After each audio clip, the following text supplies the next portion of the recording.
amigos de Mundo Católico? Le damos la bienvenida a este espacio, a este programa con motivo de la visita del Papa Francisco a México. Y el día de hoy nos acompaña Monseñor Pedro Agustín Rivera Díaz, quien nos va a compartir pues sus experiencias, sus orientaciones sobre esta visita. Bienvenido, Monseñor. Gracias, y bueno, pues estamos ahora en este formato de entrevista, que pues ya con Claudia y yo somos bien vistos y conocidos por ustedes en los formatos anteriores, pero este es un especial, como ya lo señalaba Claudia, sobre esta visita del Papa, y pues para mí es una gran alegría estar con ustedes y estar contigo, Claudia. Gracias, Monseñor, pues también para todos nosotros poder conocer pues su punto de vista, sus enseñanzas, y qué podemos esperar, Monseñor, de esta visita del Papa. Bueno, es que ciertamente el Papa nunca deja de sorprendernos. Ya sabemos su rostro amable, su sonrisa, su manera de estar atento a las necesidades de los demás, pues nos cautivan, y hay que tomar en cuenta que es un hombre que en este año cumple 80 años de edad. Podríamos decir pues toda una gran experiencia de vida. Recuerdo cómo al inicio de su pontificado, contando con la presencia del Papa Benedicto, ahí cerca en el Vaticano, pues decía, es como tener un abuelo en casa. Bueno, pues el abuelo lo tenemos en casa, lo tenemos en nuestro corazón y lo tenemos en casa, pero este es un abuelo muy singular, porque no viene a presentarse a él viene haciendo presente a Cristo en medio de nosotros, y esto es lo más importante. Es una visita muy esperada, una visita que pues ha sido invitado a él por muchas personalidades, y yo creo que no solamente a los católicos, sino también pues a otros ámbitos de nuestra sociedad, pues es muy atractiva su presencia aquí. Claro, y bueno, pues no las invitaciones, como tú dices, eran muy variadas. Ciertamente, pues de la misma conferencia del Episcopado Mexicano, el presidente de México que le invita, y pues podemos recordar cómo hasta el Senado lo invitó. Pero él ha dicho, no, mi visita no es una visita de tipo político, aunque claro, siempre tendrá estas implicaciones, y se va a reunir con el presidente, se va a reunir también con diversos funcionarios públicos de nuestra ciudad y de otras regiones, pero su visión es eminentemente pastoral, y pues esto también nos llena de profunda alegría. ¿Y cómo prepararnos? ¿Cómo prepararnos jóvenes, niños, familias y estudiantes? Pues sí, y qué bueno que lo señalas, porque la preparación siempre podríamos decir es remota, ya desde que estamos esperando que el Papa venga, y también cuando ya lo tenemos en medio de nosotros, porque cada día su mensaje es diferente. En el caso de la Ciudad de México, pues su presencia en la Basílica de Guadalupe, en Chiapas con las familias y con los indígenas, en Michoacán con los jóvenes y los sacerdotes, los presos allá en Chihuahua, y pues también está su presencia con las multitudes en Ecatepec, de tal manera que es un mensaje para todos. Y de manera personal, usted como sacerdote, ¿cómo piensa vivir, cómo vive esta experiencia de esta visita? Bueno, yo lo mismo que con Juan Pablo II y con el Papa Benedicto, pues al ir siguiendo sus enseñanzas, pues me voy moldeando en mi ministerio sacerdotal. En su momento, pues al inicio de, primero como joven, antes de entrar al seminario, pues yo me identificaba como un joven Juan Pablo II. En el 90, ya ordenado, tuve la dicha de saludar al Papa en el 96, y entonces yo le decía que era un sacerdote de la última década del siglo XX, y me estaba preparando para ser un sacerdote del nuevo milenio. Contigo, Claudia, tuvimos esta dicha de poder estar organizando el encuentro del Papa Juan Pablo II, San Juan Pablo II y los jóvenes en el 2002. Tú misma le entregaste una carta a su santidad en donde pues nos denominábamos Generación Juan Pablo II en el 2002. Bueno, pues después fui también Generación Benedicto XVI, y ahora soy también Generación el Papa Francisco, en donde pues su lenguaje llano, la manera en la que él se comunica con los demás, impacta también mi forma de ser, la manera de decir las homilías.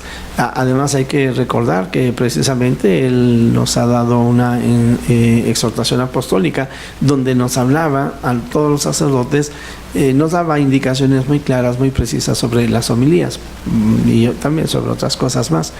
Pues de esta forma yo diría, mi ministerio sacerdotal hoy está influenciado también por aquel que en labios de Santa Catalina de Siena pues llamamos el dulce Cristo de la tierra.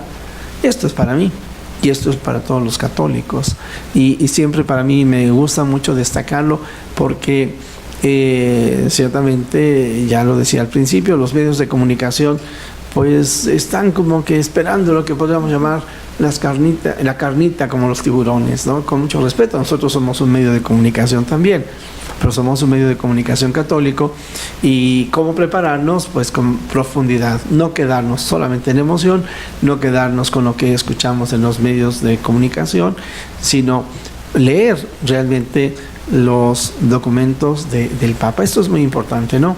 Que acudamos a la fuente, que sepamos realmente qué es lo que dijo el Papa, que leamos sus discursos, que los imprimamos, que los podamos leer, subrayar, comentar para poderlos profundizar, porque pues ha habido también algunas confusiones, ¿no? De repente.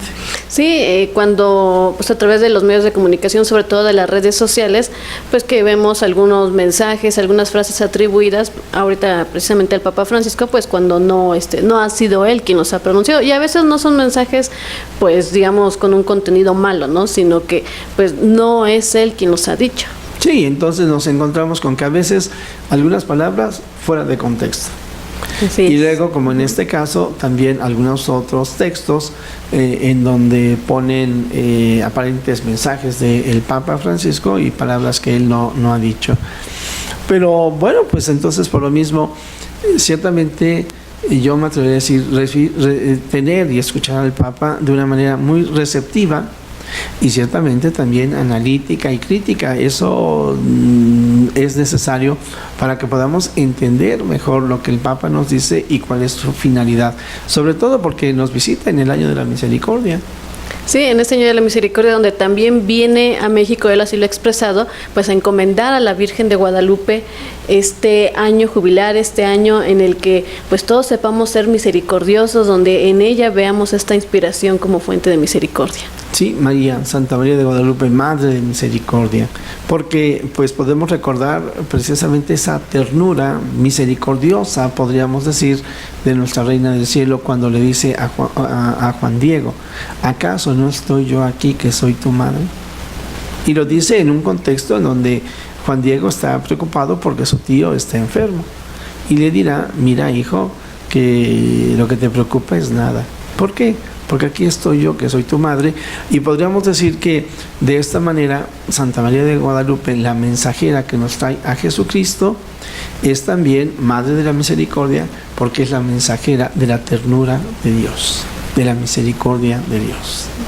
Monseñor, entonces estamos hablando que con el Papa Juan Pablo II usted estaba como joven, después le tocó vivir la visita también del Papa Juan Pablo ya como director de la Comisión de Pastoral Juvenil, con el Papa Benedicto, usted ya en la antigua Basílica de Guadalupe y ahorita con esta visita del Papa Francisco ya en una comunidad parroquial. Sí, ahora aquí en la parroquia de Nuestra Señora de Fátima y en la colonia Progar, en la delegación Azcapotzalco. Fíjate que pues yo en mi recorrido y tomando en cuenta a Juan Pablo II, bueno, más bien mi relación con los sumos pontífices, el primer sumo pontífice que puedo recordar es precisamente a Juan XXIII. Cuando él se enferma, mi papá me pone muy al tanto de la enfermedad de su santidad, y un día llego yo de la escuela, me lo encuentro de rodillas, llorando con el rosario en la mano frente al televisor. Y yo supe que efectivamente había muerto el Papa Juan XXIII. Posteriormente, pues ya un poco más en la adolescencia y juventud primera, los primeros niveles de mi juventud, Paulo VI, que me impacta de manera muy particular con su exhortación Evangelii Nunciandi. Muere Paulo VI, viene Juan Pablo I y me entusiasma, y aunque fue un pontificado muy corto, verdaderamente yo tuve la oportunidad de seguirlo, y hasta la fecha todavía sigo utilizando algunas de las cosas que enseñé, que aprendí de Juan Pablo I. Luego llega ya Juan Pablo II y me tocó estar en las vallas. La emoción de estar ahí en las vallas, de estar también ayudando a que hubiera orden en esta visita, y ahí estamos hablando de 1979, y yo en ese entonces como un estudiante. Luego, pues en la siguiente visita, en el 90, yo estaba en el seminario. Y, perdón, no en el 90, en el 90, cuando el Papa viene por segunda vez, pues yo fui el diácono de su santidad, de San Juan Pablo II, ahí en la Basílica de Guadalupe, cuando viene a beatificar a Juan Diego. Y en el 99, siendo yo formador ahí en el seminario, tengo la oportunidad también de preparar el encuentro de los jóvenes, y ayudar en la pastoral juvenil con Juan José Pablo Róbalo, que ya, gloria a Dios, está, y entonces vivir también esta bella experiencia. Y ya hacia el 2002, estando yo en la parroquia de Nuestra Señora de San Juan de los Lagos, poder preparar pues facilitar que 312 muchachos se fueran a la Jornada Mundial de la Juventud allá en Toronto, y luego pues recibir en el Zócalo a su santidad y estar en la misa ahí en la Basílica, en donde tú hiciste entrega de un bello documento. ¿Cuál fue? En una carta, compromiso al Papa Juan Pablo II, pues donde los jóvenes que nos llamábamos así, Generación Juan Pablo II, pues le expresamos pues nuestro amor a Dios, a la Virgen, a la Iglesia, a Él, nuestro compromiso pues por defender la cultura de la vida y vivir a contracorriente como Él siempre nos invitaba. Y en tal manera que, queridos amigos, pues ciertamente quizás para los jóvenes y las nuevas generaciones, la emoción de ver al Papa, para nosotros quizás con mayor madurez, estar muy atentos a todo lo que su santidad nos quiera y nos pueda decir. Monseñor, ¿qué significa el nombre de Francisco? ¿O por qué el Papa elige este nombre? Bueno, pues sobre el Papa Francisco hay que decir muchas cosas, porque es al igual que con Juan Pablo II, que podríamos decir siempre la primera vez, o con el Papa Benedicto, pues en esta ocasión es la primera vez que contamos con un Papa latino, ¿verdad? Y un Papa no europeo. Desde el siglo V no existía, o sea, estamos hablando de cerca de más de 15 siglos que no había un papa que no fuera europeo. Y entonces ahora nos encontramos además un papa que no es, que es latino, y que además, bueno, pues nos habla en español, y que además es jesuita. Es la primera vez que hay un papa que sea jesuita, y que escoge el nombre de Francisco precisamente por la humildad que este santo manifiesta. Podríamos decir que una de las características que han destacado más precisamente en el Papa Francisco, y que ha cautivado a muchas gentes, es de que es un hombre sencillo. No es que no fuera sencillo Benedicto, o no fueran sencillos los anteriores papas, lo eran, pero de una manera diferente. Podríamos decir que aquí nos estamos encontrando con un papa latinoamericano. Yo a veces así lo digo, pues no podemos decir que Dios no nos habla en español y directo, porque utiliza un lenguaje llano, ¿no? Y entonces él quiso escoger a San Francisco como modelo de vida por su sencillez, y quizás pues algunas de las cosas que llamaron la atención desde el inicio de su pontificado fue cuando no se reviste de la manera usual con todas las vestimentas litúrgicas que en la Iglesia se acostumbra en el caso de una elección papal, y cuando el Papa sale a dar un primer mensaje.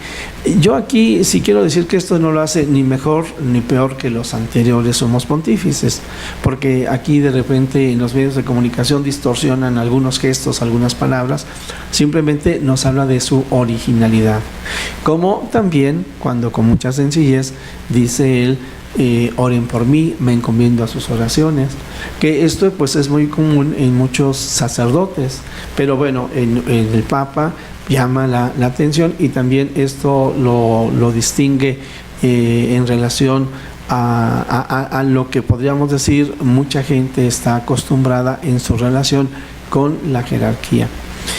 Por otro lado, también como gestos de esta humildad y que llama la atención, es el de que no vive en las habitaciones pontificias, en donde los sumos pontífices tienen la oportunidad de aislarse un poco más para meditar, para estudiar, y el mismo Papa dice, bueno, pues quizás más que un gesto de humildad, yo lo atribuiría a que me gusta estar en contacto con las gentes, con las personas, mientras que, por ejemplo, en el caso del Papa Juan Pablo II y el Papa Benedicto, ellos desayunaban siempre tomaban sus alimentos con diversas personas, y en las que iban hablando y se iban enterando de cómo estaba el mundo, de algunos de los problemas o las dificultades que se daban. Bueno, pues el Papa nos llama también mucho la atención, porque todos los días celebra la misa allí en Santa Marta, en el lugar en donde vive, y entonces nos da homilías, podríamos decir, en vivo, mientras que los sumos pontífices anteriores, normalmente cuando nos daban estas homilías suyas, ya eran documentos oficiales. Pues ahí encontramos esta denominación que él tiene, o que él toma, de llamarse Francisco, y no es Francisco I, sino es el Papa Francisco. Al paso de los años, al llegar algún otro sumo pontífice que optara por llamarse también Francisco, entonces sí se le podría hablar se le podría decir Francisco II. Todos sabemos que el San Francisco es como que el santo que sabe estar en consonancia con todos los hombres, es el hombre que pacifica, pero al mismo tiempo está en contacto con la naturaleza. Recordamos aquel cántico que él hace, que es en donde llama hermano sol, hermana luna. Hemos escuchado aquel poema tan bello que nos habla del hermano lobo. Y entonces también en esta línea recordamos cómo el Papa nos regala una encíclica en donde uno de los temas centrales es la ecología.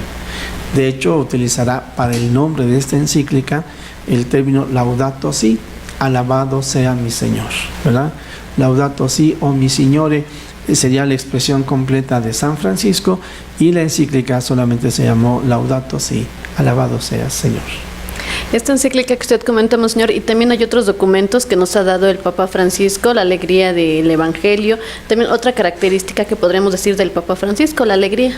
Así es, su sonrisa.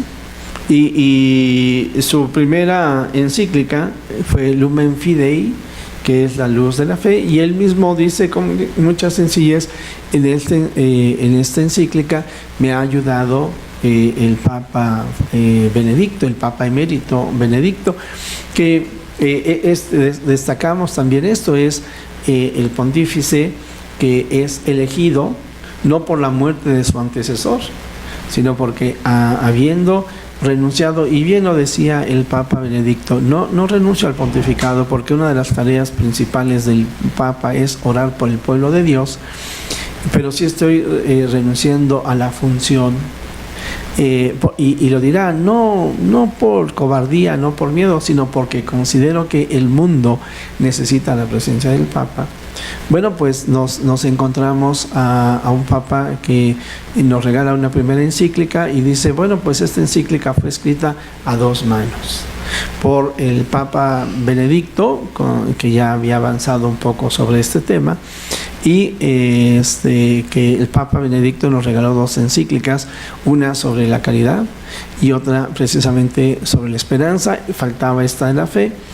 El Papa Francisco la asume, nos la presenta como documento y firmada por él, y dirá, es una encíclica a dos manos, y luego pues nos regala aquella exhortación apostólica que es Evangelii Gaudium, Evangelium Gaudi, que es esto lo que tú dices, evangelizar con alegría, y posteriormente esta otra encíclica, Laudato Si. Pero Me quedo en lo que tú decías, en esto que es la alegría del Papa. Realmente yo creo que una de las notas más características y como parte precisamente de su sencillez es la sonrisa que le acompaña por todos lados. Sí. Esa sonrisa, esa pues humildad y caridad, ¿no? También podríamos decir, creo, el Papa de las sorpresas, ¿no? El Papa que se sale pues a veces de sus discursos planeados, el Papa que pues llega de sorpresa a visitar a los enfermos o hacer una llamada telefónica. Hacer una llamada telefónica, entonces también es otra característica del Papa Francisco. Sí, un Papa que pues es muy creativo. Y sobre esto yo creo que hay que reconocer la gran inteligencia que tiene, la gran capacidad que tiene para improvisar todos los días en sus homilías, que además resultan verdaderamente novedosas y yo me atrevería a decir que en este lenguaje llano muy encarnadas. Cada papa, cada sumo pontífice tiene su propia personalidad. Y el rigor intelectual del Papa Benedicto, de Juan Pablo II y de los sumos pontífices anteriores, pues imposibilitaban que pudieran aterrizar de esta manera tan sencilla, tan natural como lo hace el Papa, que toma constantemente ejemplos de la vida diaria para poder evangelizar y ayudarnos a comprender mejor el Evangelio. Por eso es de que pues lo encontramos tan cercano y tan querido por las multitudes. ¿Qué ha dejado cada papa? Estos papas que nos ha comentado que le ha tocado pues conocer, experimentar sus enseñanzas, Juan Pablo II, Benedicto XVI y ahora el Papa Francisco. Pues yo me voy a algo que pues varias personas así lo señalaban. No sé, esto no es muy original mío, pero me parece que es una bella síntesis, porque dicen que Juan Pablo II era como el Papa de la esperanza. De hecho, pues él nos regala un libro que se llamará así, Cruzando el umbral de la esperanza, y al inicio de su pontificado, pues él señalaba, Dios me ha permitido preparar la llegada del nuevo milenio del cristianismo, y seguramente que cuando lo dijo en el año 78, 79, pues no pensó que aquello que decía como una expresión fuera real. De tal manera que encontramos un pontificado muy largo, el tercero más largo de la historia, y el Papa muere en el 2005, ya muy introducido este siglo XXI, pero el Papa de la esperanza. El rigor intelectual del Papa Benedicto nos lleva a pensar que él es el Papa de la fe. Efectivamente nos fortalece, nos ilumina, nos instruye, es muy profundo en toda su enseñanza, y entonces por eso el Papa de la fe. Además convocó un año de la fe el Papa Benedicto. Así es. Y luego pues nos encontramos ahora el Papa de la caridad o de la misericordia. Esto es lo que nosotros podríamos destacar, sobre todo porque este tema de la misericordia el Papa lo lleva muy en su corazón. Vale la pena recordar cómo en su escudo papal precisamente señala que toma este pasaje en donde el Señor Jesús mira a aquel que se llama el joven rico y lo mira misericordiosamente. Entonces las palabras en latín del escudo papal, esto es lo que dicen, señalan la misericordia. El Papa en la bula de convocación Misericordiae Vultus, el rostro de la misericordia de Dios es Jesucristo.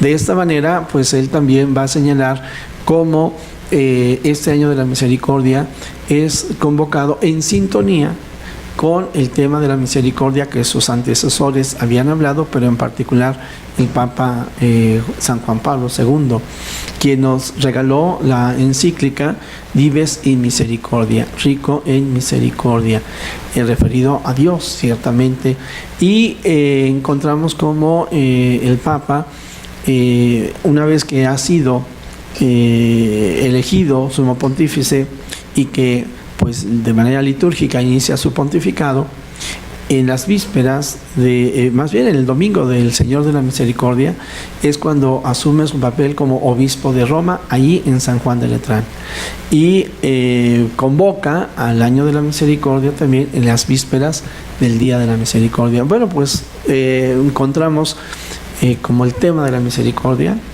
algo que el Papa lleva en su corazón, algo que Él expresa con palabras y que sobre todo nos da ejemplo y testimonio con su vida, con su alegría, su sencillez, su cercanía para con todos. Monseñor, y con estos mensajes que nos viene a dar el Papa aquí a nuestro país, ¿a qué estamos llamados? Pues ciertamente su visita es en el marco de la misericordia y estamos también a unos meses de que en la Arquidiócesis de México se realice el segundo Congreso Eucarístico Arquidiocesano. Del 7 al 11 de junio, aquí en la Ciudad de México. Bueno, pues a lo que nosotros estamos llamados a fin de cuentas es a estar abiertos a las enseñanzas del Papa y a ser misericordiosos como nuestro Padre Dios lo es. Y a través de la misericordia entonces llegar a la reconciliación, a la comunión y al trabajo en conjunto para superar todas las dificultades que no solamente hay en nuestro país, sino en el mundo entero. Y que junto con esto, esta misericordia de Dios haga de nosotros mensajeros incansables, misioneros incansables de la misericordia, como lo es el Papa. Recordando que el rostro de la misericordia es Jesús, misioneros de Cristo para la salvación de la humanidad y la construcción del reino de Dios en medio de nosotros. Monseñor, pues muchas gracias por estos comentarios, por estas orientaciones, pues por este mensaje también que nos deja a nosotros para esta visita del Papa Francisco, para poder enriquecernos y acercarnos más a Dios y vivir, como usted ya lo ha comentado, pues este año llenos de la misericordia de Dios. Pues muchas gracias, Claudia, y muchas gracias, amigos, y gracias a Mundo Católico por este trabajo y este esfuerzo maravilloso. Gracias a todos los amigos de Mundo Católico, Ceci Guadarrama y su maravilloso equipo. Dios les bendiga.